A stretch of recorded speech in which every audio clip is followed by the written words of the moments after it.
নাম আর phone number fund collection করছে already প্রায় 6-7 কোটি টাকা আমাদের প্রায় 7 কোটি আসে ইনজেকশনটা ওটা তো দিলেও যে 100% কিউরেবল তার তো কোনো বাট ওটাই একমাত্র মেডিসিন যেটাতে লাইফ রিস্কটা কমে যায় মানে এখন যোগাযোগ করে ব্যবস্থা করছি আমরা তোমরা ইমার্জেন্সি চিকিৎসা একবার দেখি। একেই বলে অভিষেক ব্যানার্জি, যেটা বলে সেটা করে। তার আরেকটা প্রমাণ দেখিয়ে দিল। মানুষের পাশে কিভাবে থাকতে হয় তার প্রমাণ করে দিল আবার চোখে আঙ্গুল দিয়ে। নদিয়ার রানাঘাটের বাসিন্দা খুদে অস্মিকাকে সুস্থ করতে এবার এগিয়ে এলেন সাংসদ শ্রী অভিষেক বন্দ্যোপাধ্যায়। দুরারোগ্য রোগে আক্রান্ত অস্মিকা দাসের চিকিৎসায় সাহায্যের হাত বাড়িয়ে দিলেন তিনি। 1 বছরের অস্মিকা বিরল স্পাইনাল মাস্কুলার অ্যাট্রফি টাইপ 1 রোগে আক্রান্ত।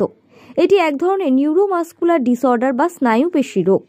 এর জেরে ফুটফুটে ছোট্ট মেয়েটি কোনোদিন হাঁটাচলা করতে পারবে কিনা তা নিশ্চিত নয়। শুধু তাই নয়, সঠিক সময়ে চিকিৎসা না হলে হয়তো চিরতরে উঠে বসার ক্ষমতাও হারিয়ে ফেলবে অস্মিকা। বিরল এই রোগের চিকিৎসার জন্য দরকার 16 কোটি টাকার একটি ইনজেকশন।